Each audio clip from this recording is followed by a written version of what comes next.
യേശു ക്രിസ്തുവിൻ്റെ രക്തത്തിൻ്റെ ശക്തിയെക്കുറിച്ചാണ് ഇന്ന് ഞാൻ അല്പസമയം സംസാരിക്കാനായിട്ട് ആഗ്രഹിക്കുന്നത്.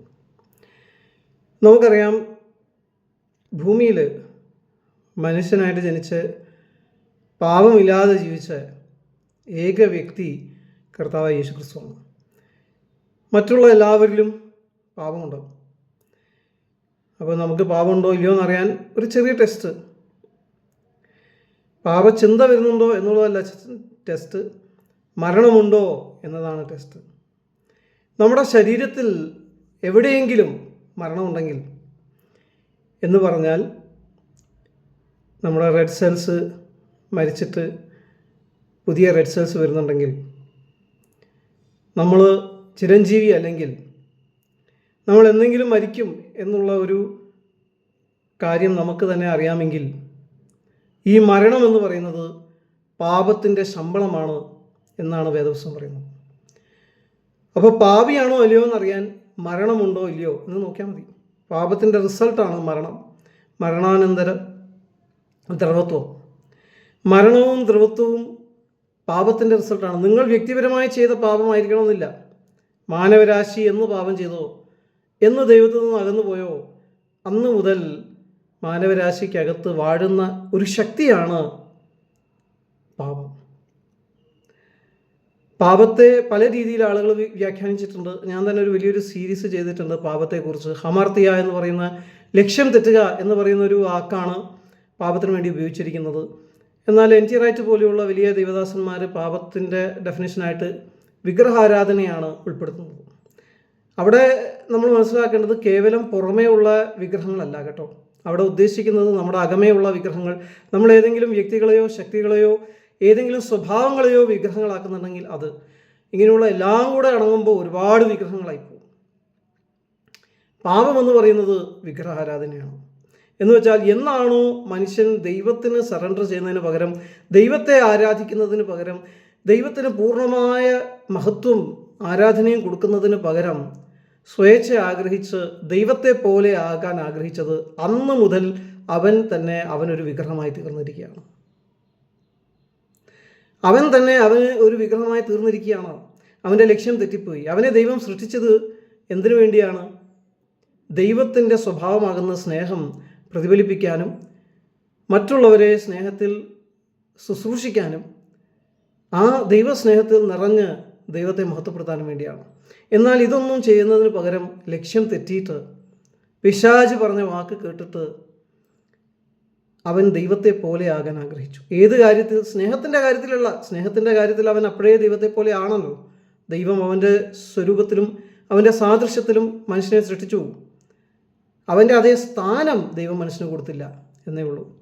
അപ്പോൾ അങ്ങനെ വരുമ്പോൾ മനുഷ്യന് പൊസിഷണൽ പവർ, ദൈവത്തിൻ്റെ അതേ സ്ഥാനത്തിൻ്റെ ആ പവർ മനുഷ്യനില്ല. മനുഷ്യൻ ചിരഞ്ജീവിയൊക്കെയാണ് ദൈവത്തെ പോലെ. മറ്റുള്ളവരെ സ്നേഹിക്കാനുള്ള കഴിവും മനുഷ്യനുണ്ട്. എങ്കിലും മനുഷ്യന് പൂർണ്ണമായ അധികാരം, പരമാധികാരം എല്ലാത്തിനും മേലെ ഇല്ല. ആ പരമാധികാരം മോഹിച്ച് ദൈവത്തിൻ്റെ അധികാരത്തെ ത്യജിച്ച് ദൈവത്തെ പോലെ ആകണം. ഈ കാര്യത്തിൽ, പരമാധികാരത്തിൽ എനിക്ക് ദൈവത്തെ പോലെ ആകണം, എനിക്ക് ദൈവത്തിൻ്റെ അതേ സ്ഥാനം വേണം, എനിക്ക് ദൈവത്തിൻ്റെ അതേ അറിവ് വേണം എന്ന് ആഗ്രഹിച്ച് മനുഷ്യൻ അതിന് പുറകെ പോയി. അന്ന് ആ ഒരു മോട്ടിവേഷനിൽ തന്നെ മനുഷ്യൻ്റെ വീഴ്ച ആരംഭിച്ചു. ആ ഫലം കഴിക്കുന്ന നാഴികയിൽ നീ മരിക്കും എന്ന് ദൈവം പറഞ്ഞു. അവൻ മരിച്ചു. ആത്മീയമായിട്ട് മരിച്ചു എന്നാണ് നമ്മുടെ വേദപണ്ഡിതന്മാർ അതിനെ വിശേഷിപ്പിക്കുന്നത്. എന്നാൽ വാസ്തവത്തിൽ പറഞ്ഞാൽ ആക്ഷരിക മരണവും അന്നു മുതൽ മനുഷ്യൻ്റെ ഉള്ളിൽ കടന്നു വന്നിട്ടുണ്ട്. ആ കടന്നു വന്നതുകൊണ്ടാണ് പിന്നീട് കയീൻ ഹാബേലിനെ കൊന്നതും ആദ്യത്തെ വേദപുസ്തകത്തിലെ രക്തസാക്ഷിയായി നീതിമാനായിരിക്കെ ചെയ്യാത്ത കുറ്റത്തിന് പരിക്കേറ്റ് മരിക്കുന്ന ഒരു വ്യക്തിയായി ഹാബേൽ തീരുകയും ചെയ്തു.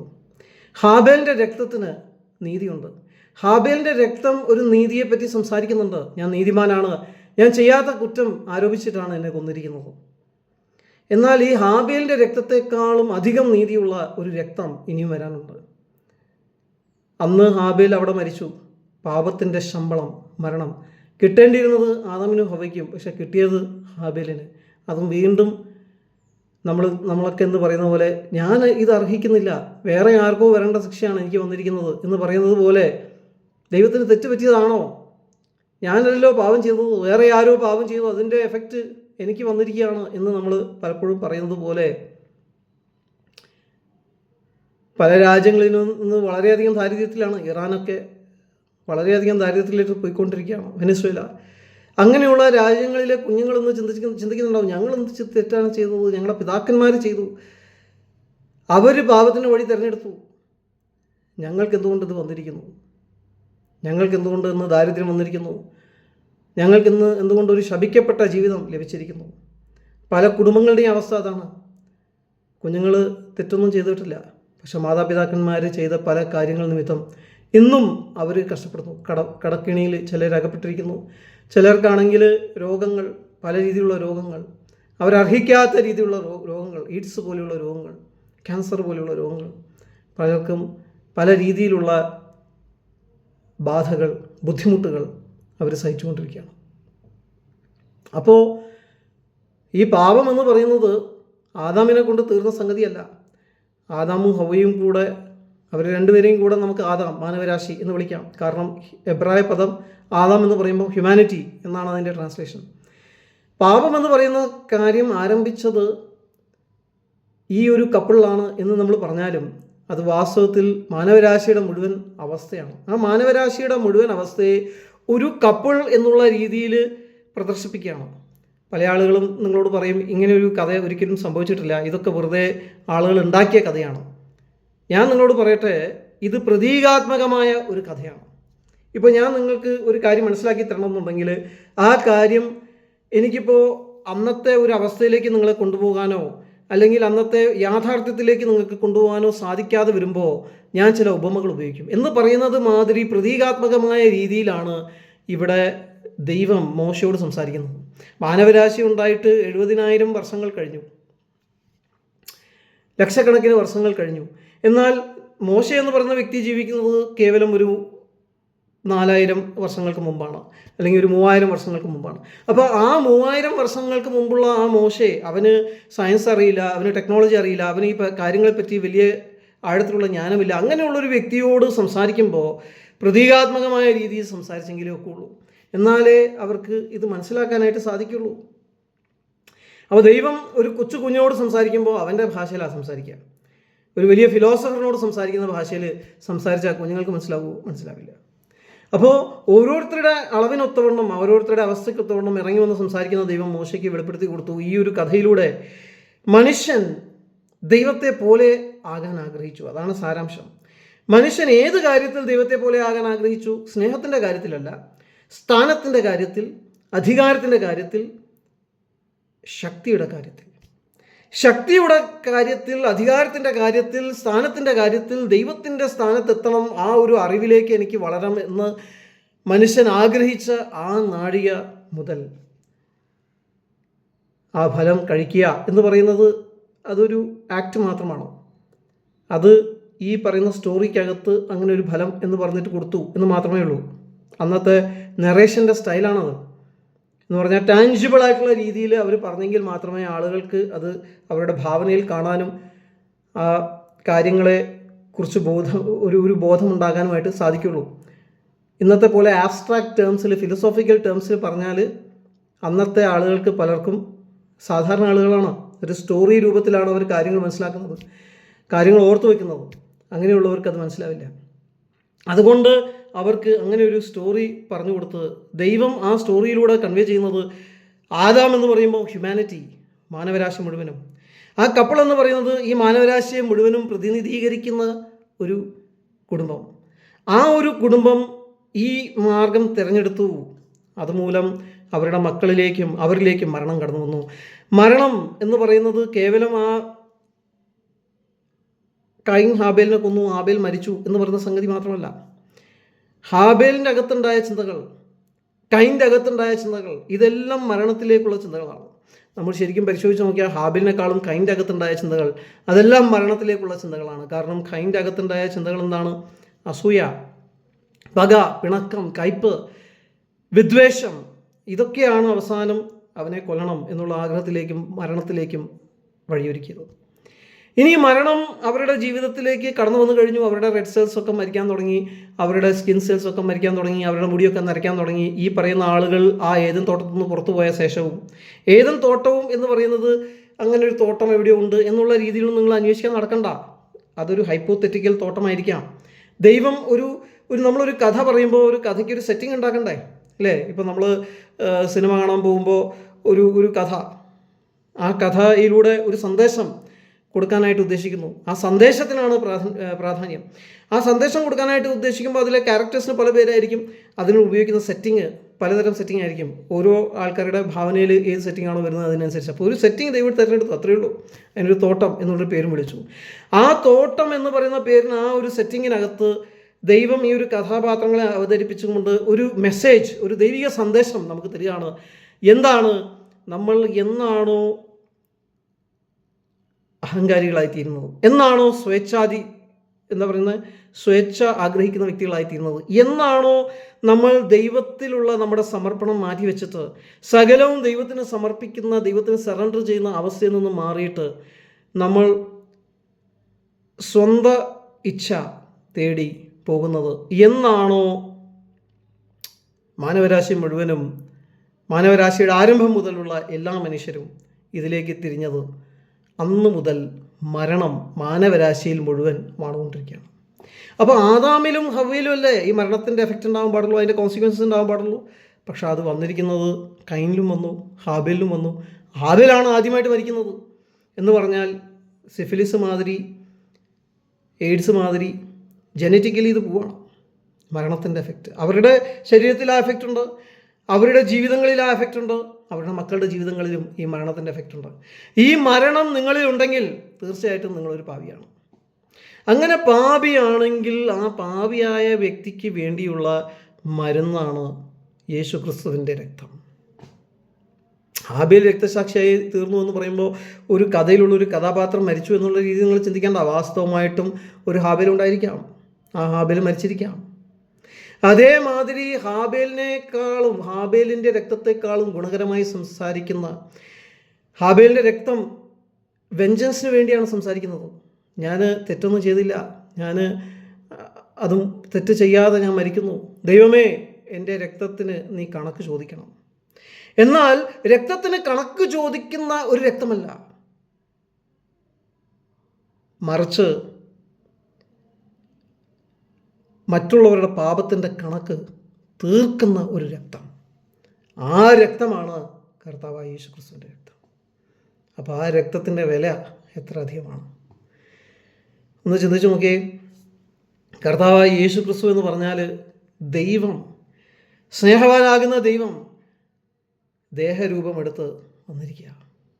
ആ ദേഹരൂപത്തിലുള്ള ദൈവം, ഈ തോറ എന്ന് വിളിക്കുന്ന ആ പഴയ നിയമം മുഴുവനും വചനം ജഡമായി തീർന്നു. ആ വചനം ജഡമായി തീർന്നു.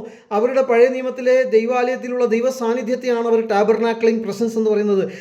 ആ വചനം ജഡമായി തീർന്ന് നമ്മുടെ ഇടയിൽ ടാബർനാക്കിൾ ചെയ്തു എന്നാണ് പറയുന്നത്. നമ്മുടെ ഇടയിൽ വന്ന് വസിച്ചു. വചനവും ദൈവത്തിൻ്റെ സാന്നിധ്യവും, വചനവും ആത്മാവും രണ്ടും കൂടെ ഒരു വ്യക്തിയിൽ, ആ വ്യക്തിയാണ് കർത്താവായ യേശു ക്രിസ്തു.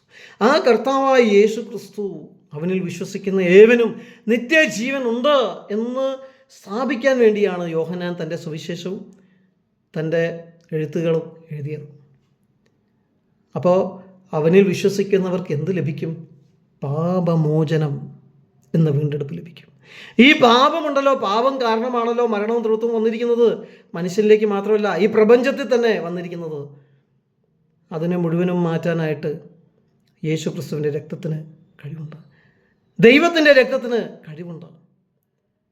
ആ യേശു ക്രിസ്തുവിൻ്റെ രക്തം നമ്മുടെ മനസ്സാക്ഷിയെ കഴുകി, നമ്മുടെ മനസ്സാക്ഷിയിലുള്ള എല്ലാ ഗിൽറ്റും മാറ്റും. നമ്മൾ ചെയ്തു പോയ തെറ്റുകളുടെ നിമിത്തം വന്നിരിക്കുന്ന മനസ്സാക്ഷി കുത്തുകളും ആ ഗിൽറ്റ് ഉണ്ടല്ലോ, കുറ്റബോധം, അത് മുഴുവനായിട്ട് മാറ്റും. ആദ്യം അത് കുറ്റബോധത്തെ മാറ്റും, പിന്നെ അത് പാപത്തോടുള്ള അമിതമായ നമ്മുടെ ഒരു പേടിയുണ്ടല്ലോ, ഭയം, അതിനെ മാറ്റും. അതും കഴിഞ്ഞു കഴിഞ്ഞാൽ പാപത്തെ നമ്മളിൽ നിന്ന് അകറ്റി നിർത്തും. പാപത്തെ വാർഡ് ഓഫ് ചെയ്യും. വിഗ്രഹാരാധനയാകട്ടെ, അനീതിയാകട്ടെ, ദുർനടപ്പാകട്ടെ. ഈ എല്ലാ പാപങ്ങളെയും നമ്മളിൽ നിന്ന് മാറ്റാനുള്ള ശക്തി, നമ്മളിൽ നിന്ന് മാറ്റി അകറ്റി നിർത്താനുള്ള ശക്തി കർത്താവായ യേശു ക്രിസ്തുവിൻ്റെ രക്തത്തിലുണ്ട്. രക്തത്തെക്കുറിച്ച് കൂടുതലായിട്ട് ഞാൻ ഇനിയും വ്യാഖ്യാനിക്കാം അടുത്ത മെസ്സേജിൽ. പക്ഷേ ഇപ്പോൾ ഈ രക്തത്തിൻ്റെ ശക്തി നമ്മുടെ ജീവിതത്തിൽ നമ്മൾ അനുഭവിച്ചിട്ടില്ലാത്ത വ്യക്തിയാണെങ്കിൽ കർത്താവിനോടൊന്ന് പ്രാർത്ഥിച്ചതിൻ്റെ കൂടെ, കർത്താവായ യേശുവേ, ഞാനൊരു പാപിയാണ്, പാപത്തിൻ്റെ ശിക്ഷയായ മരണം ഞാൻ എൻ്റെ ശരീരത്തിലും എൻ്റെ കുടുംബങ്ങളിലും കാണുന്നു, അനുഭവിക്കുന്നു. മരണത്തിൽ നിന്നും ദ്രവത്വത്തിൽ നിന്നും എന്നെ രക്ഷിക്കാൻ, പാപത്തെ ക്ഷമിക്കാൻ നിൻ്റെ രക്തത്തിന് ശക്തിയുണ്ട് എന്ന് ഞാൻ വിശ്വസിക്കുന്നു. എൻ്റെ പാപങ്ങൾ ക്ഷമിക്കണമേ, എന്നെ ശുദ്ധീകരിക്കണമേ. നിൻ്റെ രക്തത്താൽ എൻ്റെ കുറ്റബോധങ്ങളെ മുഴുവനായും, എൻ്റെ പാപത്തോട് ഉള്ള ഭയത്തെ മുഴുവനായും, പാപത്തോടുള്ള ആഗ്രഹത്തെ മുഴുവനായും നീക്കിക്കളയണമേ.